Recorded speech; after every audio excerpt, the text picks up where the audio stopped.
डवाली विधानसभा क्षेत्र के आज अनेकों ऐसे विषय हैं जो अति गंभीर हैं। सबसे बड़ा मुद्दा अगर आज है तो वो कृषि जगत से जुड़ा हुआ है, किसानों से जुड़ा हुआ है।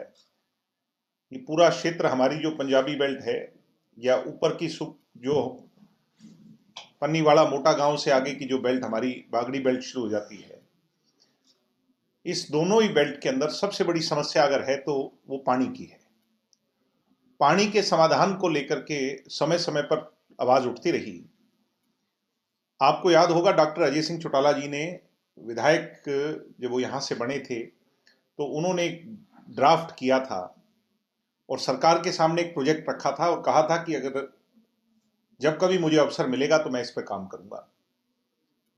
बहरहाल वो अवसर उन्हें प्राप्त तो नहीं हुआ, मगर मैं आज इस बात की मांग आप लोगों के माध्यम से प्रदेश की सरकार से, मुख्यमंत्री जी से उठाना चाहता हूं कि चैनल डिस्ट्रीब्यूशन प्रोसेस के तहत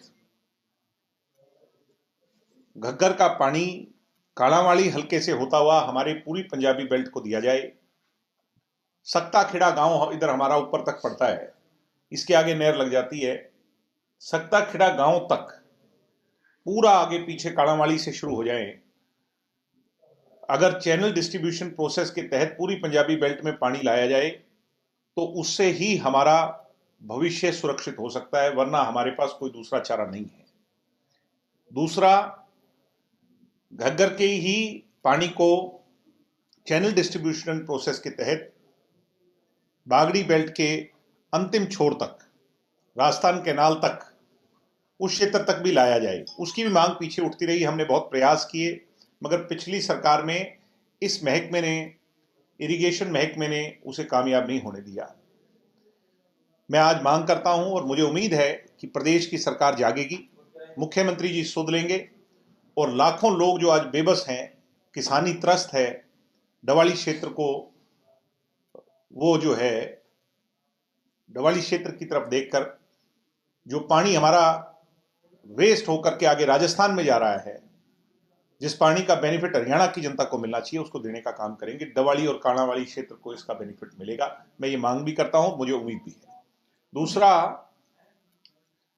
पीछे मुआवजा कुछ गांव का आया, कुछ गांव का मुआवजा रह गया। 2022 का शायद मुआवजा जारी हुआ था। तो मैं मांग करता हूं सरकार से कि पक्षपात किसी भी तरह पर ना हो, बचे हुए गांवों का मुआवजा जल्द से जल्द जारी कर करके किसानों को राहत दी जाए। इसके साथ साथ हमारे शहर के अंदर कुछ प्राइवेट कंपनियों द्वारा पाइपलाइन डालने और उनके कार्य के चलते सारे शहर को खोद दिया गया है। आज शहर के किसी कोने से किसी कोने में चला जाए, शहर की बदहाली है, बुरा हाल है। कई जगह पाइपें टूट गई, कई जगह बिजली के खंभे कहीं उससे ध्वस्त हो गए। मैं मांग करता हूं हमारी कमेटी में बैठे लोगों से भी और सरकार से भी कि तुरंत इस पर सुध लेकर के और इस बदहाली से शहर को बचाएं। मैं मानता हूं कि जितने शहर हरियाणा में, उसमें अगर सबसे बदहाल है तो वो हमारा शहर है, और इसके लिए प्रदेश की सरकार और कमेटी में बैठे लोग जिम्मेवार हैं, अधिकारी जिम्मेवार हैं। प्रशासन से मैं मांग करता हूं कि जल्द इस पर वो कार्रवाई करें। तो दिग्विजय जी, आज प्रदेश की बात करते हैं तो हर जगह लूट खसूट और हत्याओं का आलम है, तो सर इसके बारे में कल पानीपत के अंदर हमारी पार्टी के कैंडिडेट रहे और बहुत जिम्मेवार साथी की हत्या कर दी गई। निरंतर देख रहे हो राजनीतिक लोगों की भी, हम पॉलिटिशियन को या पॉलिटिक्स से जुड़े हुए लोगों को ये मानते हैं कि वो तो कम से कम सेफ सिक्योर होंगे। आज प्रदेश का कोई नागरिक, कोई राजनीतिक, किसी भी जगत से जुड़ा हुआ कोई भी व्यक्ति सुरक्षित महसूस नहीं कर रहा। यहां आदमी तो सुरक्षित नहीं है, वहां माताएं बहनें क्या महसूस कर रही होंगी, प्रदेश की जनता क्या महसूस कर रही होगी, प्रदेश की नौजवान पीढ़ी क्या देख रही होगी। प्रदेश में जब से ये सरकार बनी है, ये 100-125 दिन की जो सरकार रही है, इसने क्राइम के सभी आंकड़ों को पार कर दिया है। जो बदहाली आज क्राइम रिकॉर्ड्स में हमारी है, बदमाश किस्म के लोग बंदूकों को लहरा करके खुले तौर पर घूम रहे हैं। सिर्फ गाने बैन करने से कुछ नहीं होगा। मैं सरकार से कहूंगा, मूल जड़ को पहचाने, प्रदेश के अंदर सख्ताई से इसे निपटने का काम करें। मैं आज ये मांग करता हूं। आपकी मांग। पुलिस जिला जैसे बनाया गया था तो यहाँ नशे का प्रकोप हो जाएगा, लेकिन नशा दिन प्रतिदिन और भी बढ़ता जा रहा है, कोई इस पे अंकुश नहीं लग रहा सर। इसके क्योंकि बारे में सरकार की प्रदेशा स्तर पर कोई ऐसी पॉलिसी नहीं है जिससे नशा या नशा विक्रेताओं से सख्ताई से निपटा जाए। आज तक सरकार उनके खिलाफ कोई लेजिस्लेशन, कोई कानून नहीं ला सकी जिससे खौफ का माहौल पैदा किया जा सके। आज भी पुरानी रीत और नीति पर चल रही है। अगर उसी से नशा रुकना होता तो पिछले सत्ता में रुक जाता या उससे पहले रुक जाता। सरकार को सख्त कानून लाने होंगे। नशा विक्रेता के मन में खौफ पैदा करना होगा, जेल का डर पैदा करना होगा और कड़ी और बड़ी सजा का डर पैदा करना होगा, तभी यह संभव है। आप भी लगातार किसानों के हक की आवाज उठाते रहे हैं। लगातार जो शंभू खनौरी बॉर्डर पे हुआ किसानों के साथ, उसको कैसे देखते हैं? इसकी हम सब निंदा कर रहे हैं। पूरा प्रदेश निंदा कर रहा है, देश का किसान निंदा कर रहा है, किसान के संगठन निंदा कर रहे हैं कि कैसे भोले भाले किसानों को चंडीगढ़ बुलाकर बातचीत के बहाने उन्हें अरेस्ट कर लिया गया और धक्काशाही कर करके उनके टेंट हटा दिए गए। जो बॉर्डर, जो संघर्ष दिल्ली के खिलाफ था और जिसकी खुद वकालत मुख्यमंत्री जी करते थे, पंजाब के मुख्यमंत्री जी, उन्हीं द्वारा दिए गए आदेश पर किसान नेताओं को अरेस्ट कर पूरे आंदोलन को दबा दिया गया। जो दुहाइयां देते थे कि किसान कौम को कभी मरने नहीं देंगे, इसकी आवाज को कमजोर नहीं होने देंगे, आज उनने ही खुद एक इस तरह का प्लान रच करके पुलिस के साथ पूरे के पूरे किसान आंदोलन को मारने का प्रयास किया है।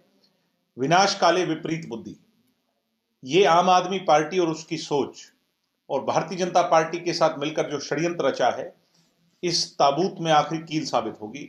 इन लोगों को इसका खामियाजा लंबे समय तक भुगतना होगा। मेरी बात को आप नोट कर लेना कि लंबे समय तक इसका असर इन नेताओं को, जिन लोगों ने ये काम किया है, उनको भुगतना होगा।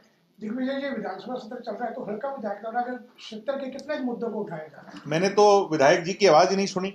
आपने सुनी तो बता दो। कहीं कोई वीडियो है, कहीं कोई विधायक जी ने कोई प्रदेश या हमारे दिवाली के लिए कुछ बोला है तो बता दो। ले दे करके विधायक जी ने जो बात लिखी है सरकार को, वो भी ऐसा लगता है कि बीजेपी की भाषा जो है वो विधायक जी बोल रहे हैं। और मुझे तो कहीं ना कहीं मैं आज विधायक जी से पूछना चाहता हूं कि आप इनेलो के विधायक हैं, विपक्ष के विधायक हैं या सत्ता पक्ष के विधायक हैं? मुझे बार बार ऐसा महसूस हो रहा है, और मुझे नहीं हो रहा, आपकी मंद मंद मुस्कुराहट भी ये बता रही है कि ये लगता ही ऐसा है कि ये बीजेपी के विधायक हैं, मुख्यमंत्री की भाषा बोलते हैं, प्रदेश की सरकार की भाषा बोलते हैं। मुझे ऐसा लगता है कि बहुत जल्द ये स्विच कर जाएंगे और जो है ना, ये इंडियन नेशनल लोकदल में ज्यादा दिन नहीं रहेंगे। इनका मन, इनकी रूह, इनकी आत्मा जो है ये बसती है संघ में, बीजेपी में। ये इनेलो तो सिर्फ विधायक बनने गए थे, चोई ओम प्रकाश चौटाला जी का सहारा लेकर वो तगमा लगवाने गए थे। और अगर ऐसा नहीं है तो उन्हें सौगंध खानी चाहिए पब्लिक में आकर के कि मैं कभी बीजेपी ज्वाइन नहीं करूंगा। मैं आज ये सवाल भी उनके सामने रख रहा हूं। मैं चाहूंगा मीडिया में कल इस बात की चर्चा हो कि वो जनता से साफ करें, जैसे मैं साफ कर रहा हूं कि मैं जेजेपी में हूं, था और रहूंगा। जब तक जीऊंगा तब तक राजनीति चोई देवीलाल जी की विचारधारा की पार्टी में करूंगा। क्या ऐसी सौगंध विधायक जी खा सकते हैं कि वो अगला इलेक्शन बीजेपी से नहीं लड़ेंगे? अगर वो चोई देवीलाल जी की जन्मस्थली पर जाकर ये बात कह दें तो मैं उन्हें विधायक मान जाऊंगा। अन्यथा मुझे लगता है कि बीजेपी के एजेंट के तौर पर काम कर रहे हैं। तो क्षेत्र में समस्याओं का अंबार है सर, बहुत सी समस्याएं हैं, लेकिन निवारण के लिए अपनी तरफ से आप क्या उसमें भूमिका अदा करेंगे? भूमिका मजबूती से अदा करेंगे, आवाज उठाएंगे। जनमानस की सड़क की लड़ाई हम लड़ेंगे, लड़ रहे हैं, गांव गांव जा रहे हैं। विधायक भी इतने गांव नहीं गए, कांग्रेस वाले की तो बात ही छोड़ दो। हम तो 50 से ज्यादा गांव में जा चुके हैं, लोगों की जो जो समस्याएं आई उनका हल कर चुके हैं, प्रयास कर रहे हैं, लड़ रहे हैं। और जनता ये विश्वास दिला रही है कि आने वाला समय जननायक जनता पार्टी का होगा, क्योंकि जननायक जनता पार्टी का एक एक कार्यकर्ता दुष्यंत चौटाला के साथ खड़ा है, मजबूती से, पूरा डवाली दुष्यंत चौटाला के साथ।